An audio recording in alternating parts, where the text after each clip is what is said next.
Good morning everyone. मैं रश्मि सिंह आप सभी का आधार आईसीएस के यूट्यूब चैनल पर हार्दिक अभिनंदन करती हूं। आप लोग का संस्कृत का डिस्क्रिप्टिव पोर्शन चल रहा है जो कि जेएसएससी सीजीएल में लैंग्वेज पेपर 2 था।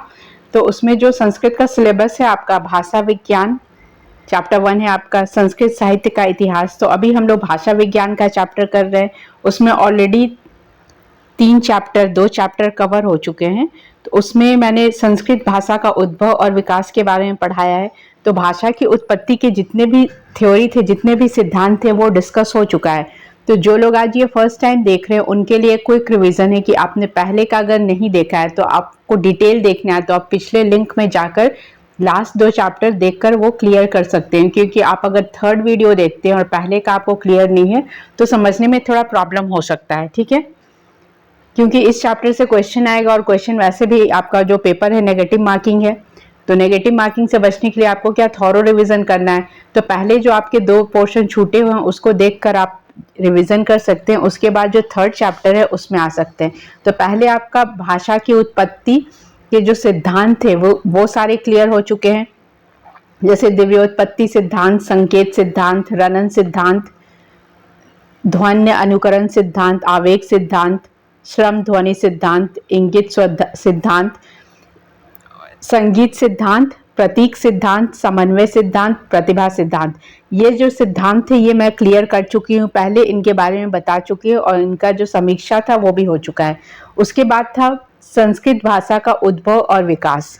तो संस्कृत भाषा का उद्भव और विकास कैसे कैसे कितने स्टेज में हुआ है और कितने क्या क्या चेंजेस आया है तब से लेकर अभी तक लौकिक संस्कृत तक, वो सारा डिस्कस कल हो चुका था कि संस्कृत भाषा के विकास के स्तर को 3 स्तरों पर देखा जा सकता था। पहला था वैदिक, दूसरा था उत्तर वैदिक और तीसरा था लौकिक। तो ये लौकिक जो भाषा थी वहां तक हम लोग कल पूरा डिस्कस कर चुके थे कि कैसे आया, वैदिक से उत्तर वैदिक, उत्तर वैदिक से लौकिक, और फिर उसमें जो भारोपीय भाषा थी तो भारोपीय भाषा में किस तरीके से वर्गीकरण किया गया था, मध्यकालीन भारतीय आर्य भाषाओं का किस तरह के वर्गीकरण था, क्लासिफिकेशन था, वो हम लोग कल डिटेल में पढ़ चुके थे कि यूरेशिया हुआ। अब मतलब भारोपीय भाषा को मेनली कितने 4 खंडों में बांटा गया था, यूरेशिया भूखंड, अफ्रीका भूखंड, प्रशांत महासागरीय भूखंड और अमेरिका भूखंड। तो ये सारा चीज कल आप पढ़ चुके थे। ठीक है, तो आज हम लोग पढ़ेंगे काल विभाजन, भारतीय आर्य भाषाएं। जो भारतीय आर्य भाषाएं थे मतलब जो भारोपीय परिवार की विशेषताएं थी और जो उसका भारोपीय भाषा का जो क्लासिफिकेशन था वो कल हम लोग पढ़ चुके थे। ठीक है, इससे अगर क्वेश्चन आता है तो आप इजीली आंसर कर सकते हैं। जो भी क्वेश्चन इस तरीके का पूछा जाएगा, जैसे मूल भारोपीय शब्द थे या क्वोत्तम शतम शब्द थे, वो सब में अगर आपसे पूछा जाता है तो आप उसका आंसर आप कर सकते हैं। और भारोपीय परिवार की क्या विशेषता है वो भी कल मैं डिस्कस कर चुकी थी। तो आज आपको पढ़ना है भारतीय आर्य भाषाएं। भारतीय आर्य भाषाएं कितनी थी और उसका काल विभाजन कैसे किया गया ये आपको देखना है। ठीक है, काल विभाजन में आप देखेंगे भारतीय आर्य भाषाओं को काल की दृष्टि से 3 भागों में बांटा गया है। तो भारतीय आर्य भाषाओं को काल की दृष्टि में समय की दृष्टि, उस समय जो टाइम पीरियड था उसकी दृष्टि के अकॉर्डिंग कितने भागों में बांटा गया है, 3 भागों में बांटा गया है। पहला क्या है, प्राचीन भारतीय आर्य भाषाएं, प्राचीन भारतीय आर्य भाषाएं। दूसरा क्या है, मध्यकालीन भारतीय आर्य भाषाएं, और थर्ड क्या है, आधुनिक भारतीय आर्य भाषाएं। तो आपको ये 3 डिवीजन में पढ़ना है। क्या क्या है, प्राचीन भारतीय आर्य भाषाएं, दूसरा है मध्यकालीन भारतीय आर्य भाषाएं और तीसरा है आधुनिक भारतीय आर्य भाषाएं। तो अब इनका टाइम पीरियड देखेंगे कि ये कब से कब तक था। तो पहले में आइए, पहला था प्राचीन भारतीय आर्य भाषाएं। ये कब से कब तक था, 2500 ईसा पूर्व से 500 ईस्वी तक, मतलब 2500 एडी से 500 ईस्वी तक था। ठीक है, बीसी बोलेंगे। ठीक है, 2500 बीसी से 500 एडी तक था। तो ये कब तक था, प्राचीन भारतीय आर्य भाषा का टाइम पीरियड था। फिर है मध्यकालीन भारतीय भाषाएं। प्राचीन के बाद क्या आ जाएगा, मेडिएवल आ जाएगा। तो वो कब से कब था, 500 ईसा पूर्व से लेके 1000 ईस्वी तक। कब से कब तक, 500 ईसा पूर्व से लेके 1000 जो है 1000 ईस्वी तक। तो आपको टाइम पीरियड याद रखना है कि कब से कब इसको डिवाइड किया गया था। और थर्ड है आपका आधुनिक भारतीय भाषाएं, वो कब से कब तक था? 1000 जो है 1000 ईस्वी से लेके वर्तमान समय तक, जो अभी का टाइम पीरियड चल रहा है उस समय तक को क्या बोला जाएगा? आधुनिक भारतीय आर्य भाषाएं। अभी जितना भी इवोल्यूशन है, कल जैसे आप पढ़ें कि बहुत सारा भाषा में चेंजेस आता गया और वो अभी तक कंटिन्यू है, वो अभी तक चल रहा है, वो ऐसा खत्म नहीं हुआ है। तो आधुनिक भारतीय आर्य भाषा का जो समय है, जो टाइम पीरियड है, वो अभी तक कंटिन्यू है और वो चल रहा है। वो इतनी जल्दी, जब तक हम लोग रहेंगे तब तक का वो टाइम पीरियड, जो आधुनिक भाषा जो होती है उसको हम लोग तब तक काउंट करते हैं। जैसे कि आपने प्राचीन भारतीय आर्य भाषाएं को 2500 ईसा पूर्व से लेके 500 में पढ़ा, मध्यकालीन भारतीय आर्य भाषाएं को लेके 500 ईसा पूर्व से 1000 ईस्वी तक पढ़ा। उसके बाद आधुनिक समय जब आएगा वो कब से होगा? 1000 से लेके वर्तमान समय तक। ठीक है, तो ये टाइम डिटेल जो है वो आपको याद रखना है कि कब से कब तक का था। अब हम लोग को पढ़ना है प्राचीन भारतीय आर्य भाषाएं। प्राचीन भारतीय आर्य भाषाएं में कौन कौन से, मतलब इसको कैसे बांटा गया, कैसे क्लासिफिकेशन किया गया है, वो आपको पढ़ना है। ठीक है, तो प्राचीन भारतीय आर्य भाषाएं में कौन कौन सा भाषा आ जाएगा, मतलब कौन कौन सा चेंजेस आएगा इसमें, वो आपको पढ़ना है। ठीक है, इसी तरीके से आपको प्राचीन के बाद कौन सा है आपका? मध्यकालीन पढ़ना होगा। प्राचीन भारतीय आर्य भाषाएं का पढ़ेंगे, फिर मध्यकालीन भारतीय भाषाएं पढ़ेंगे, और उसके बाद क्या पढ़ेंगे? लास्ट में पढ़ेंगे आधुनिक जो आर्य भाषा, उसका चेंजेस आपको पढ़ना है। ठीक है, तो पहला क्या है? विकास क्रम के अनुसार प्राचीन भारतीय आर्य भाषाओं को दो भागों में बांटा गया। विकास क्रम के अनुसार प्राचीन भारतीय आर्य भाषा जो थे उसको कितने भागों में बांटा गया? दो भागों में।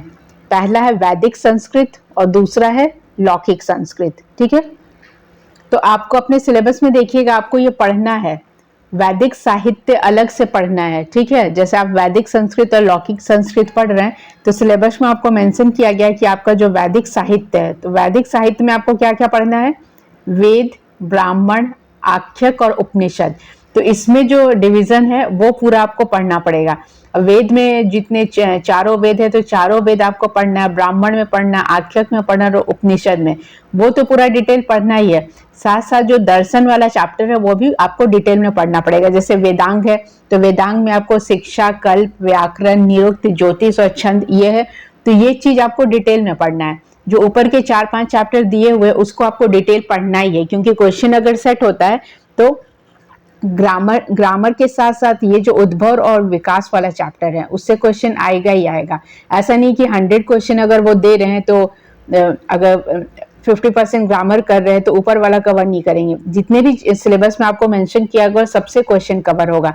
तो इसलिए आपको इम्पोर्टेंट है कि भाषा विज्ञान, संस्कृत साहित्य का इतिहास और वैदिक साहित्य है, और लास्ट आपका वेदांग है। ये जो 4 चैप्टर है इसको डिटेल में अच्छे से पढ़ ले।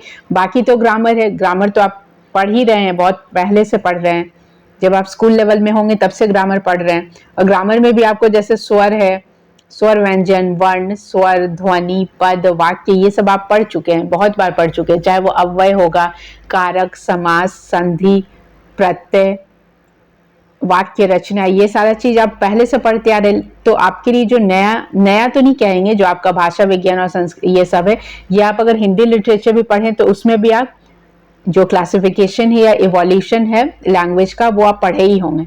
तो इस चीज को आपको ज्यादा फोकस करना है, क्योंकि इससे क्वेश्चन एग्जाम में आएगा ही आएगा।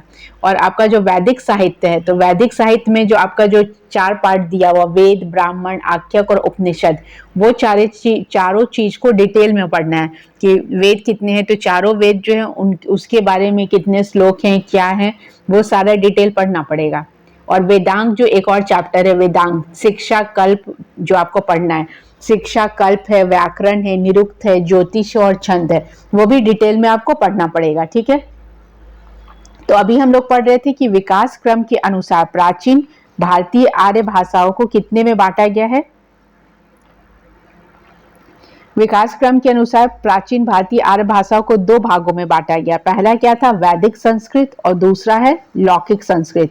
तो दो भागों में बांटा गया, वैदिक संस्कृत में और लौकिक संस्कृत में। वैदिक संस्कृत को ही वैदिक, वैदिकी, छंदस तथा छांदस आदि नामों से भी जाना जाता है। तो आपसे ऐसा क्वेश्चन आ सकता है कि वैदिक संस्कृत को किन किन नामों से जाना जाता है? तो इनके चार और नाम हैं। क्या क्या है? वैदिक, वैदिकी, छंदस और छांदस। कितने हो गए? चार है। वैदिक, वैदिकी, छंदस और छांदस, इन नामों से भी जाना जाता है। तो ये आपको याद रखना है।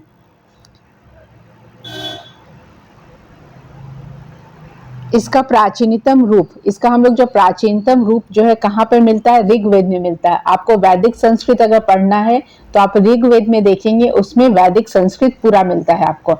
अन्य वेदों का समय इसके बाद का ही माना जाता है। बाकी जो वेद है वो इस ऋग्वेदिक पीरियड के टाइम के बाद के हैं। ठीक है। समस्त प्राचीनतम संस्कृत वांग्मय वैदिक संस्कृत में मिलती है। जो भी पुराने वैदिक वांग्मय है, वांग्मय मतलब क्या होता है? जो संस्कृत वांग्मय, वांग्मय मतलब लिटरेचर है। तो जो भी आपका संस्कृत का जो लिटरेचर है वो हमेशा आपको किस भाषा में मिलेगा? वैदिक संस्कृत में मिलेगा। तो ये आपका क्वेश्चन आ सकता है कि समस्त प्राचीन संस्कृत वांग्मय वैदिक संस्कृत में मिलता है। जो भी संस्कृत का लिटरेचर है जो कि प्राचीनतम है, जो सबसे ओल्डेस्ट है, तो वो आपको किस भाषा में मिलेगा? वैदिक भाषा में मिलेगा, वैदिक संस्कृत में, लौकिक संस्कृत में नहीं मिलेगा। वैदिक भाषा की पद रचना श्लिष्ट योगात्मक है। वैदिक भाषा की पद रचना कैसी है? श्लिष्ट योगात्मक है। और इसमें एक क्वेश्चन हमेशा आता है कि वैदिक साहित्य जो है, वैदिक संस्कृत है, उसमें हम लोग जो लकार होते हैं, जो 10 लकार हैं, तो 10 लकार में से कौन सा लकार वैदिक संस्कृत में ज्यादा यूज होता है? धातु रूपों में लेट लकार का प्रयोग होता है। जो धातु रूप हम लोग प्रयोग करते हैं, आप वैदिक संस्कृत देखेंगे तो वैदिक संस्कृत में धातु रूप में क्या होगा? लेट लकार लेगा, लेट लकार का प्रयोग होता था। ठीक है। तो ये इंपॉर्टेंट क्वेश्चन है कि वैदिक संस्कृत में कौन सा लकार होता था? लोट, लंग। आपके ऑप्शन हो सकते हैं कि लोट लकार, लंग लकार, लेट लकार या विधिलिंग। तो ये सब नहीं होता है। उसमें कौन सा होता था? लेट लकार का प्रयोग होता था। तो इंपॉर्टेंट क्वेश्चन है, आ सकता है आपका। वेद में संगीतात्मक स्वर की प्रधानता थी। वेद का जो पाठ करते हैं तो वेद में क्या संगीतात्मक स्वर है। जो आप पढ़ेंगे तो उसको सस्वर पाठ अगर करेंगे तो वो संगीतात्मक है, मतलब एक रिदम में रहेगा, सारा चीज लय में रहता है अगर आप वेद पाठ करते हैं तो। ठीक है। तो वैदिक संस्कृत, ये सारा इंपॉर्टेंट पॉइंट था, ये आपको याद रखना चाहिए। क्या क्या है? वैदिक को ही अलग अलग नाम से, क्या क्या अलग नाम से जाना जाता है? वैदिक, वैदिकी, छंदस और छांदस, ये चार नाम से वैदिक संस्कृत को बोला जाता है। प्राचीनतम रूप ऋग्वेद में मिलता है। ऋग्वेद में ही क्या मिलेगा आपको? वैदिक संस्कृत मिलेगा। सबसे इंपॉर्टेंट इसमें धातु रूप जो यूज होगा वो क्या होगा? हमेशा लेट लकार रहेगा। ठीक है।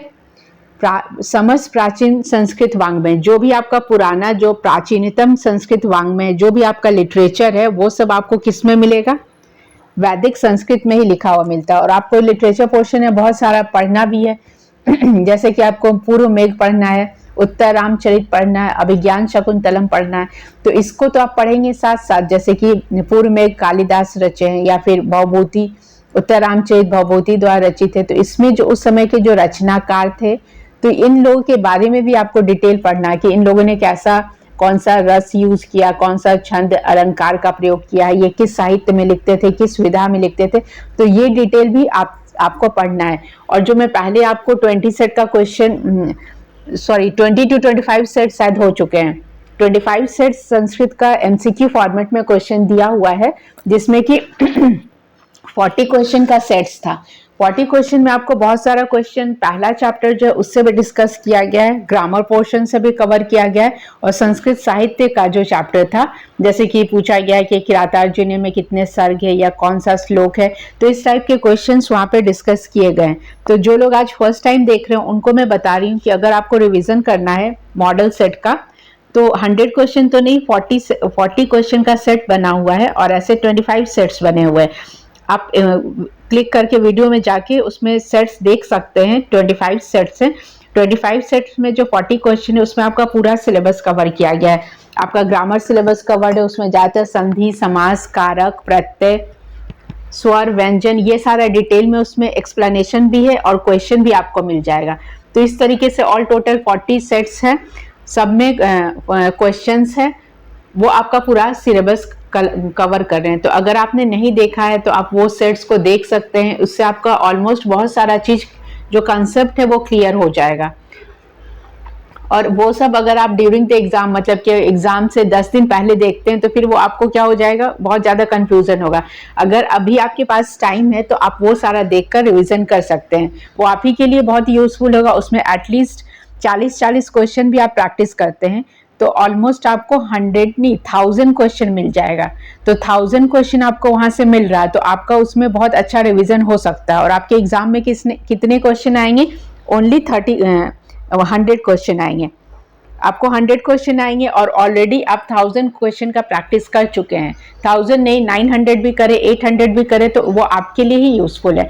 तो आप क्लिक करके वीडियोस में जाके जितने भी पुराने वीडियोस हैं, जितने भी सेट्स डिस्कस किए गए हैं, ये उनके लिए है जिनका लैंग्वेज पेपर 2 संस्कृत है, वो आप वहां जाकर वो सारा पोर्शन रिवीजन कर सकते हैं। ठीक है, तो उसको आप रिवीजन कर लीजिए। तो आपको जो अभी जो पढ़ रहे हैं, जैसे कि जो अब मैंने आपको वैदिक भाषा के लिए बताया, तो वो सारा बहुत सारा क्वेश्चन वहाँ डिस्कस किया जा चुका है। जैसे वैदिक भाषा की पद रचना क्लिष्ट योगात्मक थी, ये क्वेश्चन वहाँ पे डिस्कस हुआ है।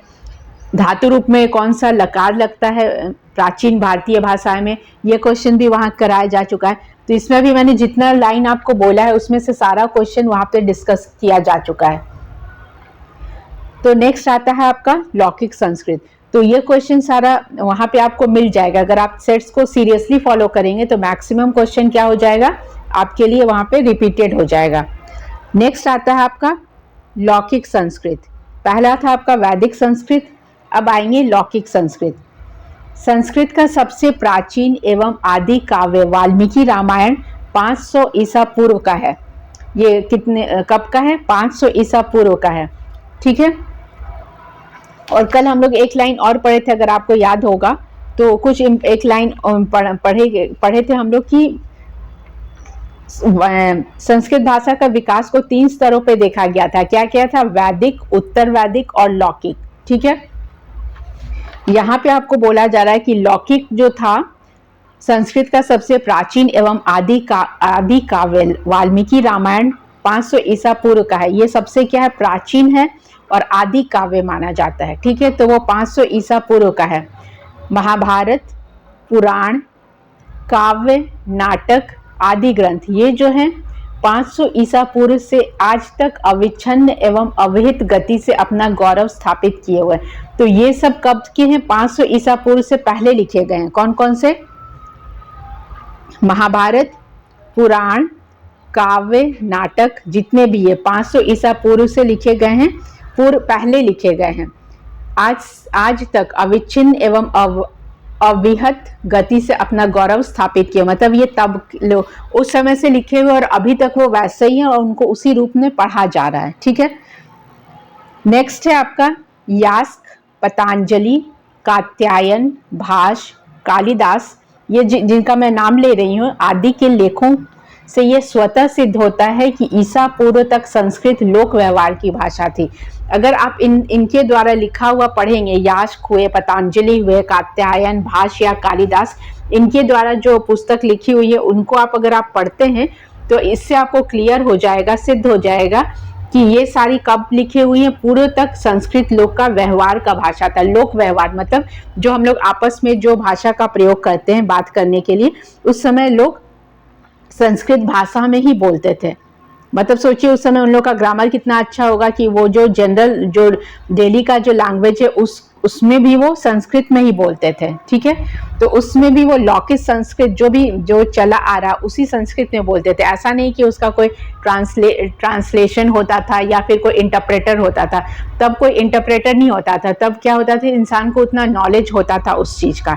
तो इस लाइन को आप याद रखेंगे। कौन सा लाइन इंपॉर्टेंट है, यास्क, पतंजलि, कात्यायन और भाष, कालिदास। ये जो जितने भी लेखक हैं, यास्क, पतंजलि, कात्यायन, भाष, कालिदास, ये क्या है, उससे पहले के थे और उनके टाइम पीरियड क्या था, संस्कृत लोक व्यवहार की भाषा थी। वो उस समय एज ए लोकल लैंग्वेज जो बोला जाता था वो लैंग्वेज था। ठीक है। संस्कृत में समस्त प्राचीन ज्ञान, विज्ञान, कला, पुराण, काव्य, नाटक आदि हैं। तो उस समय का जो टाइम पीरियड था, जैसे मैं आपको पहले भी बोल चुके हैं कि जब आप भाषा का विकास पढ़ेंगे तो उसके साथ साथ आपको उस समय का जो ज्योग्राफिकल कंडीशन है, इकोनॉमिकल कंडीशन है, पॉलिटिकल कंडीशन है, वो सारा अपने आप क्लियर हो जाएगा। क्योंकि जब कोई चीज का इवोल्यूशन होता है तो वो क्या ऑल राउंड डेवलपमेंट होता है। तो उसके लिए आपको वहाँ का हिस्ट्री क्या था या ज्योग्राफी कंडीशन क्या था, ज्योग्राफिकल कंडीशन क्या था, कौन कौन सा स्टेट बाउंड्री शेयर करता था, इकोनॉमिक कंडीशन क्या था, जब आप उसके लिटरेचर को पढ़ते हैं तब वो आपको पता चल जाएगा। जैसे कि जिनका भी हिस्ट्री सब्जेक्ट है, तो अब आप ऋग वैदिक पीरियड या लैटर वैदिक पीरियड पढ़ते हैं तो उस समय का आपको पूरा पढ़ना होता है। स्टेटस ऑफ वुमेन क्या था, तो बाकी जो कास्ट एंड क्लास डिवीजन क्या था, सोसाइटी कैसा चल रहा था, तो ये सब आप सब कुछ डिटेल में पढ़ते हैं। एज वेल एज उसमें ज्योग्राफिकल कंडीशन क्या था, इंडिया का क्या कंडीशन था, पॉलिटिकल कंडीशन क्या था, वो सब पढ़ना होता है। तो उसी तरह उस समय का जो टाइम पीरियड है, लौकिक संस्कृत का टाइम पीरियड कब माना गया है, जो टाइम पीरियड है उसके टाइम से आप देखेंगे उस समय जो समस्त प्राचीन ज्ञान, जो भी ज्ञान विज्ञान का बात होता था या कला था, पुराण था, काव्य, नाटक, जो उस समय जो नाटक होता था, काव्य होता था, सब क्या था, संस्कृत में ही था। ठीक है।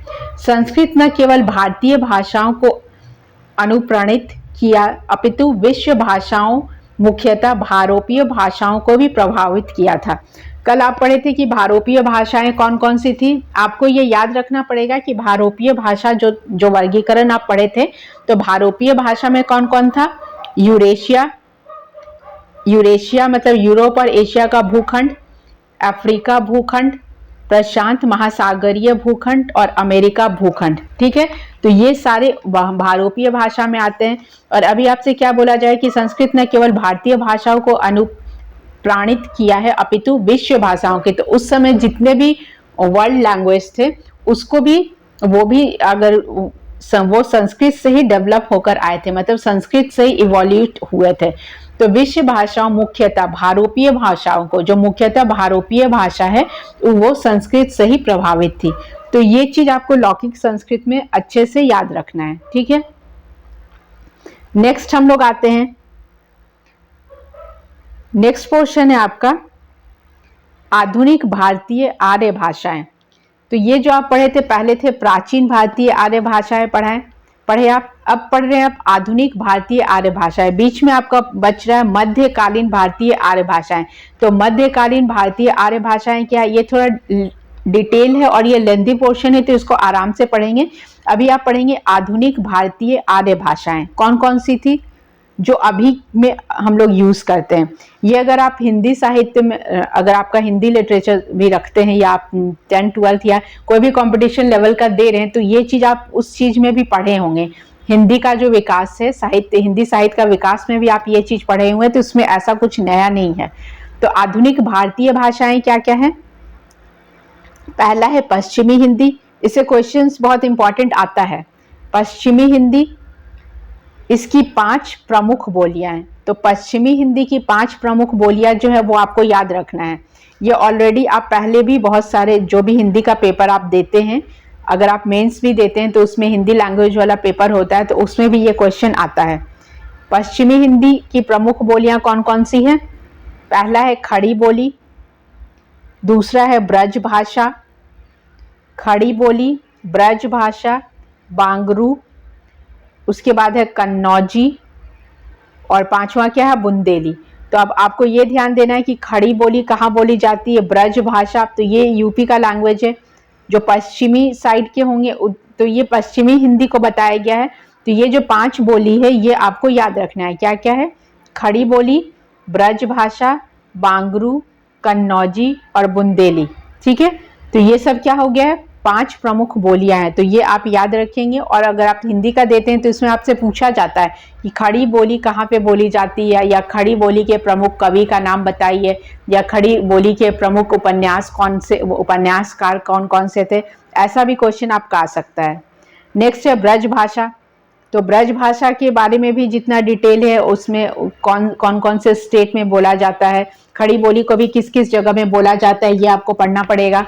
साथ में है बांगरू, ये भी कहाँ कहाँ बोला जाता है, कौन कौन से रीजन के, जैसे एमपी यूपी राजस्थान कहाँ कहाँ पे बोला जाता है, वो चीज आपको ध्यान में रखना है। नेक्स्ट है कन्नौजी, उसके बाद है बुंदेली। आप सुने होंगे बुंदेलखंडी, तो जो बुंदेलखंड का एरिया है एमपी राजस्थान जो रिलेटेड है, तो वहां पे क्या बोलेंगे, बुंदेली बोलेंगे। तो ये जो हम लोग पढ़ रहे हैं, ये किस में पढ़ रहे हैं, आधुनिक भारतीय आर्य भाषा में जो पहला पश्चिमी हिंदी है उसके बारे में पढ़ रहे हैं। ये सारा आपका पश्चिमी हिंदी है। तो एक बार फिर से सुन लीजिए क्या है, इसकी 5 प्रमुख बोलियां हैं, खड़ी बोली, ब्रज भाषा, बांगरू, कन्नौजी और बुंदेली। ठीक है, ये था पश्चिमी हिंदी। नेक्स्ट आता है आपका राजस्थानी। इसका विकास सौरसेनी के नागर अपभ्रंश से हुआ है। तो इसका विकास कैसे हुआ है, सौरसेनी के नागर अपभ्रंश से हुआ है। अपभ्रंश क्या होता है, अगर आप मध्यकालीन तो अभी आप पढ़े नहीं है, तो अपभ्रंश क्या होता है, जैसे पाली प्राकृत होता है ना, तो उससे जो चेंजेस और आता गया उसको अपभ्रंश बोलेंगे। तो उसमें अपभ्रंश वाला जो भाषा है वो अलग से आप पढ़ेंगे। जैसे कि अपभ्रंश भाषा का सर्वप्रथम प्रयोग किसने किया था, इसका सर्वप्रथम प्रयोग किसने किया था, पतंजलि ने किया था। और अपभ्रंश भाषा में बहुत सारे कवि का उल्लेख हुआ है, वो आपको डिटेल पढ़ना है, जैसे कि भर्तृहरि है, भामा है, दांडी है, ये सब अपभ्रंश भाषा का ये लोग उल्लेख किए हैं। ठीक है, कि इनके अपभ्रंश भाषा के साहित्य का रचना भी इन्होंने बताया कि कौन कौन सा है, जैसे रवि सेन आचार्य कृत है, पुष्पदंत कृत है, विद्यापति है, अद्यमान कृत है, ये सब क्या अपभ्रंश में किए हैं। अपभ्रंश को देश भाषा, देसी भाषा या अपभ्रष्ट भाषा, अवहट भी कहा जाता है। तो ये सब अपभ्रंश को कहा जाता है। ठीक है, आपको क्या पढ़ना है अभी, आपको जो पहला क्या है, पहला तो आपका पश्चिमी हिंदी था, उसके बाद था राजस्थानी। ठीक है, इसका विकास सौरसेनी के नागर अपभ्रंश से हुआ है। पिंगल के अनुकरण पर राजस्थानी में डिंगल काव्य की रचना हुई है। किसके अनुकरण पर, पिंगल के अनुकरण पर। जो पिंगल है, पिंगल शैली के अनुकरण पर राजस्थानी में डिंगल काव्य की रचना हुई है। इसकी 4 प्रमुख बोलियां हैं। तो ये इंपॉर्टेंट है आपका कि डिंगल काव्य की रचनाएं हुई है, तो इसकी 4 प्रमुख कौन सी बोलियां हैं। तो डिंगल की प्रमुख 4 बोलियां क्या है, मारवाड़ी, जयपुरी, मालवी और मेवाती। कौन कौन सी है, मारवाड़ी, जयपुरी, मालवी और मेवाती। तो आपसे ये पूछा जा सकता है कि किसके अनुसार ये हुआ है, तो पिंगल के अनुकरण पर, पिंगल को अनुकरण करने पर राजस्थानी में डिंगल काव्य की रचना हुई। किसमें हुई है, राजस्थानी में डिंगल काव्य की रचना हुई है। और इसकी 4 प्रमुख बोलियां हैं, कौन कौन सी है, मारवाड़ी, जयपुरी, मालवी और मेवाती। ये हम लोग किसमें पढ़ रहे हैं, राजस्थानी जो भाषा का विकास है उसमें पढ़ रहे हैं। ठीक है, नेक्स्ट आता है आपका गुजराती। ठीक है, ये आधुनिक भारतीय आर्य भाषा में पहला था पश्चिमी हिंदी, फिर था राजस्थानी। राजस्थानी में आप डिंगल के काव्य की रचना के अनुसार 4 बोलियां पढ़े, मारवाड़ी, जयपुरी, मालवी और मेवाती। उसके बाद है गुजराती। गुजराती के बाद आ रहा मराठी। मराठी में भी 4 प्रमुख बोलियां हैं। तो ये जो 4 अलग अलग जो बोलियां हैं वो आपको पढ़ना है। जैसे राजस्थानी में 4 बोलियां थी, मारवाड़ी, जयपुरी, मालवी, मेवाती, उसी तरीके से मराठी में भी 4 बोलियां हैं, देशी, कोंकणी, नागपुरी और बरारी। क्या क्या है, देशी, कोंकणी, नागपुरी, बरारी। ये किसकी प्रमुख बोलियां हैं, मराठी की। नेक्स्ट हम लोग आते हैं बिहारी। बिहारी में 3 प्रमुख भाषाएं हैं, कौन कौन सी है, भोजपुरी, मैथिली और मगही। तो ये तो आपको पता ही है, अगर मैक्सिमम लोग जो भी फॉर्म फिलअप किए हैं वो ज़्यादातर या तो यूपी, बिहार, झारखंड वाले ही हैं।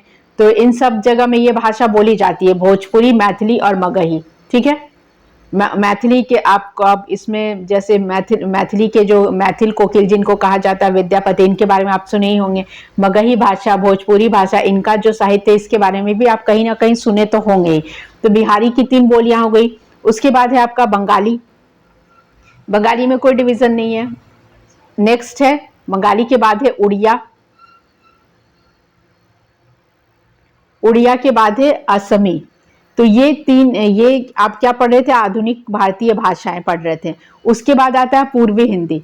तो आपको याद रखना कि राजस्थानी में 4 बोलियां हैं, मारवाड़ी, जयपुरी, मालवी और मेवाती। उसी तरीके से मराठी में भी 4 बोलियां थी, देशी, कोंकणी, नागपुरी, बरारी। बिहारी में 3 प्रमुख भाषाएं हो गई, क्या क्या, भोजपुरी, मैथिली, मगही। आपको ऐसा क्वेश्चन आ सकता है कि आपको कोंकणी या बरारी देकर पूछा जाए कि ये किसकी प्रमुख बोलियां हैं, तो किसकी हो जाएगी, ये मराठी की। ठीक है। उसके बाद आप आता है बंगाली, उड़िया और असमी। असमी असम का लैंग्वेज, उड़िया जो है उड़ीसा का लैंग्वेज, और बंगाली कहाँ का, वेस्ट बंगाल का। वैसे ज़्यादातर मैक्सिमम कहीं भी आपको मिल जाएंगे। आजकल क्या है कि ऐसा कोई पर्टिकुलर नहीं है कि उसी रीजन में आपको ये मिलेगा। आजकल जैसे कि ग्लोबलिज्म चल रहा है, तो हर भाषा के लोग आपको हर जगह मिल जाते हैं। इवन कि आप फॉरेन कंट्रीज में भी जाएंगे तो वहां भी आपको बिहारी बोलने वाले मिल जाएंगे, बंगाली, पंजाबी, ये सब मैक्सिमम आपको आजकल, मतलब यूनिटी इन डाइवर्सिटी है इंडिया में, तो सारे लैंग्वेज आपको मिल जाएंगे। ऐसा नहीं कि आप कहीं पे हैं तो आपको सिर्फ वहां पे खड़ी बोली या मगधी या फिर भोजपुरी मिल रहे हैं। ये जितने भी आधुनिक भारतीय भाषाएं हैं, ये आप कहीं भी चले जाइए इंडिया में, आपको सब भी लोग मिल जाएंगे। जैसे कि पूर्वी हिंदी है, पूर्वी हिंदी में भी इसकी 3 बोलियां हैं, अवधी, बघेली और छत्तीसगढ़ी। तो इसमें जो बोली का जो क्लासिफिकेशन किया गया वो आपको याद रखना है।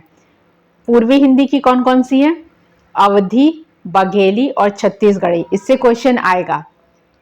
ये हम लोग किसका पढ़ रहे हैं, आधुनिक भारतीय आर्य भाषाएं का पढ़ रहे हैं। उसके बाद है लंघदा। लंघदा का अर्थ है पश्चिमी। क्या है, लंघदा या लंघदी, इसका अर्थ क्या होता है, पश्चिमी। अर्थ है इसका पश्चिमी। इसकी 4 प्रमुख बोलियां हैं, इसकी भी 4 प्रमुख बोलियां हैं। कौन कौन सी हैं, केंद्रीय बोली, दक्षिणी मुल्तानी, उत्तर पूर्वी पोठवारी, उत्तर पश्चिमी धन्नी। तो आपको ये याद रखना है कौन कौन सी है। लंगदा का अर्थ क्या होता है, पश्चिमी होता है। इसकी 4 प्रमुख बोलियां हैं। इसको मैं बार बार इसलिए बोल रही हूँ कि ये नहीं सुना होगा, बाकी जो आप लोग ऊपर जितने भी पढ़े ये आप लोग का सुना हुआ है पहले से।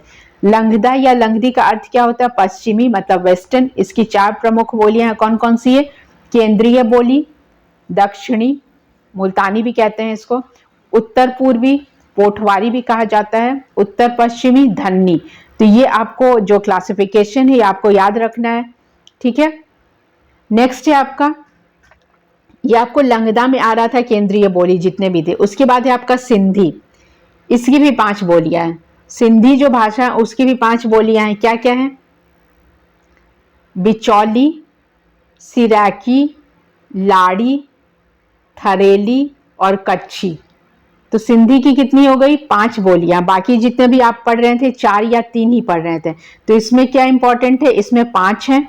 ठीक है, क्या क्या है 5, बिचौली, सिरैकी, लाड़ी, थरेली और कच्छी। ये आपको याद रखना है, ये किसकी बोलियां हैं। आपको ऐसे भी क्वेश्चन दिया जा सकता है कि बोली देकर आपसे पूछा जाए कि इसका मेन क्या है, जैसे कि आप मुल्तानी दे दिया जाए या उत्तर पूर्वी दे दिया जाए या बघेली देकर पूछा जा सकता है कि ये किस हिंदी में आता है। नेक्स्ट आ जाएगा आपका पंजाबी। सिंधी की 5 बोली आपको याद रखना है। उसके बाद है पंजाबी। पंजाबी में क्या क्या आता है, इसमें कोई डिवीजन नहीं है, पहाड़ी है।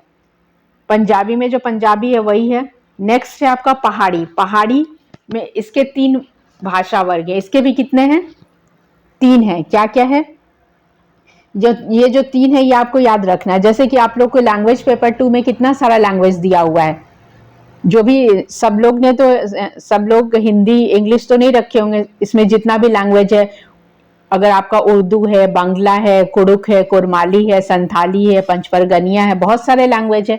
तो बहुत सारे लैंग्वेज में भी आप इसी तरीके से क्लासिफिकेशन पढ़ रहे होंगे कि इसमें क्या है। तो आपके संस्कृत में आपको आधुनिक जो भारोपीय भाषाएं थी, तो भारोपीय भाषा में कौन कौन सा डिवीजन था, तो इतना तो आपको पढ़ना ही पड़ेगा। बाकी लोग आप लोग से बहुत ज्यादा पढ़ रहे होंगे, उन लोग को उस चीज को पढ़ना पड़ रहा होगा जो न सुने, जैसे खोटा हुआ, करमाली हुआ या संथाली हुआ। ये तो डेली यूज का तो लैंग्वेज है नहीं, लेकिन हम लोग जो पढ़ रहे हैं हिंदी संस्कृत जो पढ़ रहे हैं, तो आप जितने भी पूजा पाठ करते हैं सब ये करते हैं, मैक्सिमम चीज संस्कृत में ही करते हैं। तो ये आपने जो सेलेक्ट किया है संस्कृत, वो आप लोग लकी होंगे कि आप लोग का सिलेबस ज्यादा नहीं है। लेकिन बाकी लोग जो लोग सेलेक्ट किए हैं खोटा या जो भी रखे हैं, खोटा, हिंदी, इंग्लिश, बांग्ला जो भी रखेंगे, उनको बहुत ज्यादा वैसे चीज पढ़ना होगा जो वो पहले कभी नहीं सुने हैं। लेकिन संस्कृत और हिंदी ऐसा है कि आप संस्कृत, हिंदी, इंग्लिश ये जो आप डेली में सुने हुए होते हैं, ठीक है। तो आपके पास प्लस पॉइंट है कि आपको डिटेल उतना नहीं पढ़ना है। जो भी पढ़ते आ रहे हैं 6, 7 या 4, 5, जब से आपने संस्कृत पढ़ना शुरू किया है, तो ग्रामर तो आप तभी से पढ़ रहे हैं। तो हिंदी जो जिनका भी संस्कृत और हिंदी है उनके लिए ये फायदा है कि आपको ग्रामर पहले से नहीं, मतलब न्यू ऐसा कुछ नहीं पढ़ना है, या अनुवाद है या फिर अनसीन पैसेज है, तो ये सब नया नहीं है आपके लिए, आप पढ़ते आ रहे हैं।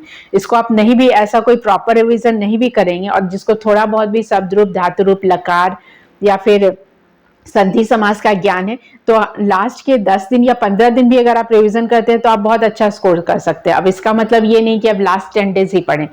और जो थॉरो पढ़ते आ रहे हैं, शुरू से पढ़ रहे हैं, मतलब अभी जब से नोटिफिकेशन आया तब से पढ़ रहे हैं, तो अगर तब से पढ़ रहे हैं तो आपको अच्छा स्कोर होगा। आपका अच्छा स्कोर होगा तो आपका जो पोस्ट प्रेफरेंस आपने दिया है आपको वही मिलेगा।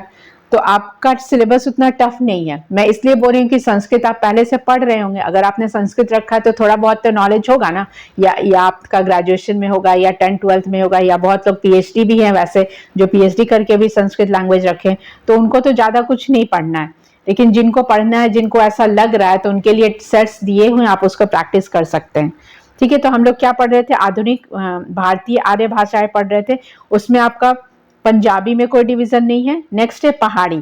इसके 3 भाषा वर्ग है। कौन कौन सी है ये 3 भाषा वर्ग आपको देखना है। 3 भाषा वर्ग में है पश्चिमी। अब इस पश्चिमी की 30 बोलियां हैं, ठीक है। 30 बोलियां यहाँ पे मेंशन नहीं की हूं मैं, क्योंकि उतना आप याद नहीं रख पाएंगे। तो पश्चिमी पहाड़ी की 30 बोलियां हैं। उसके बाद है आपका मध्य पहाड़ी। मध्य पहाड़ी की 2 है, एक है गढ़वाली और दूसरा है कुमायूनी। तो जो हिमाचल प्रदेश या उत्तराखंड के होते हैं उनको ये डिटेल पता होगा कि गढ़वाली में कैसे बोलना है या कुमायूं क्या है। तो ये पहाड़ी में 3 डिवीजन हो गए। पश्चिमी में 30 बोलियां हैं, मध्य में 2 बोलियां हैं, क्या है, गढ़वाली और कुमायूनी। और उसके बाद आता है पूर्वी पहाड़ी में क्या है, नेपाली। पूर्वी पहाड़ी का बोली क्या है, नेपाली। यह नेपाल की राजभाषा है। नेपाली कहाँ की राजभाषा होगी, तो ऑब्वियसली नेपाल की राजभाषा होगी। तो ये जो आप पढ़े, पहाड़ी के 3 भाषा वर्ग हैं। पश्चिमी में 30 बोलियां हैं, मध्य में 2 बोलियां हैं। 2 बोलियां क्या है, गढ़वाली और कुमायूं। और जो लास्ट है पूर्वी में नेपाली है, यह नेपाल की राजभाषा है। तो ये आपको ऐसे याद रखना है। तो आधुनिक भारतीय आर्य भाषाएं ये इंपॉर्टेंट इसलिए हैं क्योंकि ये आधुनिक जो है अभी तक का समय बता रहा है, कहाँ से कब तक, 1000 मतलब वो 1000 ईसा से वर्तमान समय तक। तो जो अभी तक का समय है वो आधुनिक आर्य भाषाएं कहलाएगा। इसीलिए आपको इसमें डिटेल में पढ़ना था। पश्चिमी हिंदी को पढ़ना था, राजस्थानी, गुजराती, मराठी, बिहारी, बंगाली, उड़िया, असमी, पूर्वी हिंदी, लंगता, सिंधी, पंजाबी, पहाड़ी, ये सारा आपको डिटेल में पढ़ना था। ठीक है, तो ये आपका आज का चैप्टर कौन सा था, चैप्टर 3 का था ये। तो ये आपको तभी समझ में आएगा जब आप पहले का 2 चैप्टर अच्छे से पढ़े हो। तो जिन लोगों ने पहले का चैप्टर नहीं देखा है तो उन लोगों के लिए भी ये है कि भाषा विज्ञान और साहित्य, संस्कृत साहित्य का इतिहास स्टार्ट हो चुका है। तो बाकी के जो पहले वाले चैप्टर आप उनको देख लीजिए, तब आपको आज वाला चैप्टर क्लियर समझ में आएगा। नहीं तो सिर्फ रैंडमली कोई भी वीडियो निकाल कर देखने से कोई यूजफुल नहीं होगा। तो आप अगर संस्कृत डिटेल में आपको ये चैप्टर पढ़ना है तो मतलब एक साइकिल मेंटेन कीजिए, first chapter, second chapter, then third chapter, then fourth chapter. इस तरीके से आप रेगुलरिटी मेंटेन कीजिए, तभी आपका सीरियसली कंप्लीट हो पाएगा। ठीक है, और जो जिनका पेपर 3 के लिए भी कुछ प्रैक्टिस सेट्स दिए हुए हैं, आप उन सेट्स को प्रैक्टिस कर सकते हैं। वो 150 क्वेश्चन का सेट है, उसको आप प्रैक्टिस कीजिए। उसमें आपका पूरा सिलेबस कवर किया हुआ है, जीएस का क्वेश्चन, साइंस का, कंप्यूटर साइंस का, मैथ्स का, रीजनिंग का, और जो झारखंड स्पेशल है उसके भी 40 क्वेश्चंस दिए हुए हैं। तो आप उन सब सेट्स को प्रैक्टिस कीजिए, क्योंकि अभी आपके पास टाइम है, आप उसको प्रैक्टिस कीजिएगा एक एक सेट को, तो आपके लिए यूजफुल होगा। साथ साथ झारखंड करंट अफेयर का भी वीडियोस आ चुका है, आप वो वीडियोस देखिए। और झारखंड का जो लेटेस्ट अभी से लेके मतलब टिल 2002 टू 2023 उसमें जितना भी इंपॉर्टेंट फैक्ट्स फिगर्स है वो सारा चीज़ डिटेल उसमें एक्सप्लेन किया हुआ है। तो आप वीडियो सबको कंटिन्यू देखिए, अच्छा लगे तो लाइक शेयर कीजिए, कमेंट भी आप कर सकते हैं। और जिस पोर्शन में आपको प्रॉब्लम हो रहा है उसमें आप कमेंट कर सकते हैं कि आपको किसी पोर्शन में एक्सप्लेनेशन चाहिए। सेम जीएस के भी बहुत सारे चैप्टर डिस्कस किए हुए हैं, जैसे पॉलिटी हुआ, ज्योग्राफी हुआ, साइंस हुआ, इकोनॉमिक्स हुआ, हिस्ट्री हुआ, एंशियंट हिस्ट्री, और बहुत सारा डिटेल एक्सप्लेनेशन दिया हुआ। तो आप वो सबको भी देख सकते हैं, जिससे कि आपका जहां भी आपको प्रॉब्लम हो रहा है वो प्रॉब्लम आपका सॉल्व हो जाएगा। ठीक है, thanks for watching this video, stay tune for new updates.